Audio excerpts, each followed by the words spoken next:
সুপ্রিয় দর্শক, সবাইকে স্বাগত জানাচ্ছি হার্ট টক বাংলা চ্যানেলের নিয়মিত অনুষ্ঠান মাথায় কত প্রশ্ন আসে। এই মুহূর্তে প্রশ্নটা এসেছে ব্যারিস্টার ফুয়াদের কর্মকাণ্ড দেখে। উনি অত্যন্ত উচ্চকণ্ঠ, খুব যুক্তি নিয়ে কথা বলেন, ব্যারিস্টারি পড়ে এসেছেন লন্ডন থেকে, মানে সেই রকম ব্যক্তি আর কি, একেবারে টাক টাক করে কথা বলেন, কোনো কথা মাটিতে পড়তে দেন না, এমন ভাবে কথা বলেন যে মনে হয় এটার বিরুদ্ধে কোনো যুক্তি নাই, খুব জোর দিয়ে। কিন্তু সত্যিকার অর্থে বিশ্লেষণ করে যদি আমরা দেখি উনি এত কথা বলছেন কেন, সবগুলি কি যুক্তিপূর্ণ, একটু গভীরে তলিয়ে যদি আমরা চিন্তা করি উনি আসলে কি চাচ্ছেন। প্রথমত একটা বিষয় আছে, সেটা হচ্ছে যে টক শোতে কিছু ব্যক্তি কথা বলেন, আমিও কথা বলি, আমার চাইতে অনেক বিখ্যাত বিখ্যাত সাংবাদিকেরাও কথা বলেন, কথা বলাই তাদের কাজ, সেটাতে কোনো সমস্যা নাই। কিন্তু ফুয়াদ সাহেব তো একটা পার্টির সাধারণ সম্পাদক, ওনার রাজনৈতিক কর্মকাণ্ডটা কোথায়, কোন জায়গায়? উনি এবি পার্টির সাধারণ সম্পাদক, উনি কিন্তু টক শোতে একজন জনপ্রিয় ব্যক্তিত্ব, টক শো ছাড়া ওনাকে কোনো কিছুই করতে দেখা যায় না। 2020 সালে এবি পার্টির প্রতিষ্ঠা হলো, এবং তখন আমরা কি জানলাম? তখন আমরা প্রথমত জানলাম যে আওয়ামী লীগ ওই জামাতকে ভাঙার জন্য একটা ফ্র্যাকশন তৈরি করছে। জামাতের মধ্যে কোনো রকম কোনো আসলে ফ্র্যাকশন থাকে না, তাদের ভিতরে মতানৈক্য থাকে না, তারা দল হিসাবে খুবই সংগঠিত। এই যে একটা ধারণার জায়গা, সেই ধারণার জায়গাটা প্রথম বাড়ি খাইলো ওই সময়ে। পরবর্তীতে আবার এই আলোচনাও আসলো যে না, এটা আসলে জামাতেরই একটা প্ল্যান। জামাত যেটা চিন্তা করছে সেটা হলো যে 71-এর মুক্তিযুদ্ধকে অস্বীকার করা, বাংলাদেশের অস্তিত্বকেই অস্বীকার করা, এটার বিরোধিতা করার প্রেক্ষাপটে জামাত নিষিদ্ধ হয়ে যেতে পারে, এবং একসময় হয়েছিল আওয়ামী লীগের শেষ সময়ে। তো সেই প্রেক্ষিতে তারা একটা সেকেন্ড প্ল্যাটফর্ম তৈরি করে রাখলো, যাতে ওই প্ল্যাটফর্মে মানে নিজেদেরকে ট্রান্সফর্ম করে নিতে পারে, নিজেদেরকে ওই জায়গায় সরিয়ে নিতে পারে। সেই জন্য এবি পার্টিটা গঠন করা হয়েছে। ঠিক আছে, যেই উদ্দেশ্যেই গঠন করা হয়ে থাকুক না কেন, কথা হচ্ছে যে একটা রাজনৈতিক দলের কাজ কি? অনবরত কথা বলা, জনগণের কাছে যাওয়া না, সাংগঠনিক জায়গাগুলি ঠিক রাখতে হবে না। 64 জেলায় কি কমিটি আছে? কয়টা জেলায় কমিটি আছে এবি পার্টির? এবি পার্টির পরিচয়ে, সাধারণ সম্পাদক পরিচয়ে উনি সব জায়গায় একেবারে ফাটায় ফেলতেছেন। সেনাবাহিনীর বিরুদ্ধে সরাসরি কথা বলতেছেন, স্বাধীনতার বিরুদ্ধে কথা বলতেছেন, 71-এর বিরুদ্ধে কথা বলতেছেন। অথচ একটা সময় ছিল, জন্মের সময় এটা ছিল, এবি পার্টির জন্মের সময় এটা ছিল যে যেহেতু জামাতে ইসলামী বাংলাদেশ 71-কে অস্বীকার করে, 71-এর বিরুদ্ধে কথা বলে, আমরা সেই মতবাদে বিশ্বাসী না। আমরা 71-কে ধারণ করি, 71-এর চেতনাকে ধারণ করি।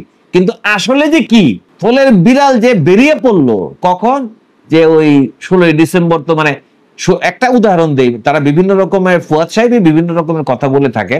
একটা উদাহরণ হচ্ছে যে 1971 সালে 16 ডিসেম্বর ওই যে পাকিস্তান বাহিনী আত্মসমর্পণ করলো, সেখানে জেনারেল ওসমানীকে থাকতে দেওয়া হয় নাই, সুতরাং ওইটা আমাদের বিজয় না, ওইটা আমাদের না। মানে এই যে বয়ানটা, ন্যারেটিভটা, সেটা সত্য কি মিথ্যা, ওইটার বিরুদ্ধে ওইটা আলাদা বিতর্ক, ওইটা নিয়ে কথা বলার এখানে কিছু নাই।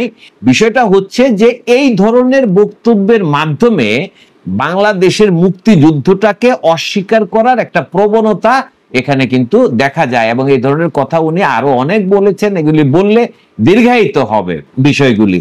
এখন যেটা জিনিসটা হচ্ছে সেটা হলো যে উনি হঠাৎ এক একজনকে টার্গেট করে ফেলান, ক্যান্টনমেন্ট দখলের ঘোষণা দিয়ে দেন। এটা কি ধরনের কথা? এক অর্থে তো এটা একটা রাষ্ট্রদ্রোহী কথা। ক্যান্টনমেন্ট উনি কেন দখল করবেন? ক্যান্টনমেন্ট দখল করে উনি কি করবেন? এবি পার্টির কার্যালয় করবেন ওই জায়গায়? এবি পার্টিকে ওই জায়গায় ওই মানে ক্যান্টনমেন্টের সেনা সদস্যদেরকে কি এবি পার্টির সদস্য করে উনি এগুলি করবেন? নাকি একটা চমক সৃষ্টি করা, সবসময় এমন কিছু গরম কথা বলা, নিজের ব্র্যান্ডিংটা ঠিক রাখা, ওদের মাধ্যমে এবি পার্টিকে যতটুকু করা যায়, টিকিয়ে রাখা যায়, সেই চেষ্টা করা। আসলে রাজনৈতিক দল তো এইভাবে টিকে থাকে না, জনগণের কাছে যেতে হয়, নিজস্ব আদর্শ উদ্দেশ্য। আমরা কিভাবে একটা রাজনৈতিক দল গঠন করা মানে হচ্ছে কি, আজকে না হোক, কালকে না হোক, 5 বছর পরে হোক, 10 বছর পরে হোক, আমরা ক্ষমতায় যেতে চাই, রাষ্ট্রটাকে আমরা এইভাবে চালাইতে চাই।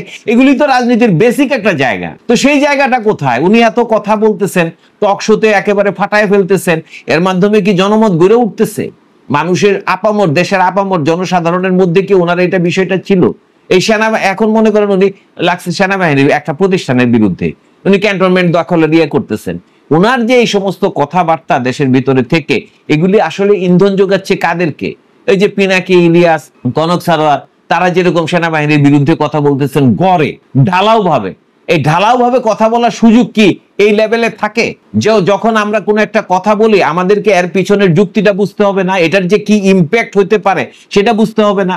এতে যে একটা দেশের একটা অন্যতম সেরা প্রতিষ্ঠান সেনাবাহিনী একভাবে এটা ক্ষতিগ্রস্ত হয়, তো সেনাবাহিনীকে দুর্বল করা এটা কাদের লক্ষ্য? এটা কারা চায়? যারা দেশের তারাই চাইবে। সেনাবাহিনীর কোনো ত্রুটি থাকলে সেটাকে গঠনমূলক এই জায়গায় সেনাবাহিনী ভুল করছে এটা বলা যেতে পারে, সেই ভুলটা একান্ত তাদের কিনা তার নাকি তারা নির্দেশপ্রাপ্ত হয়ে করছেন সেটাও তো বুঝার ব্যাপার আছে। তো এই জিনিসগুলি একটা মানে এই এই এই যে ওনার ব্যারিস্টার ফুয়াদের যে উচ্চকিত কণ্ঠ এটা নানা রকম সন্দেহের তৈরি করছে।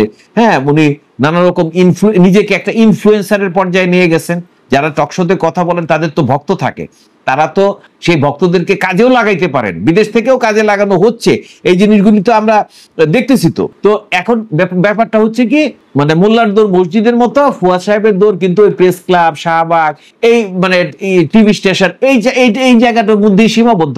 এইটাকেই ওনার এই উচ্চ কণ্ঠটাকেই আপাতভাবে মনে হবে খুব যুক্তিপূর্ণ, কিন্তু আলটিমেটলি উনি যে কি বলছেন পাল্টা প্রশ্ন যদি কেউ করে তাহলে কিন্তু সেটার উত্তর ওনার জানা নাই। যে আপনি কেন একটা প্রতিষ্ঠানকে, সেনাবাহিনীর বিরুদ্ধে কেন আপনি কথা বলবেন? কোনো সদস্যের বিরুদ্ধে আপনি কথা বলতে পারেন, তার কোনো কর্মকাণ্ডের বিরুদ্ধে আপনি কথা বলতে পারেন, কিন্তু টোটাল একটা প্রতিষ্ঠানকে আপনি কিভাবে এটা বলতে পারেন? আপনি ক্যান্টনমেন্ট দখলের কিভাবে ঘোষণা দেন? কেউ কি এই প্রশ্ন করতেছে? কেউ কি তাকে এই জিনিসটা জানাচ্ছে?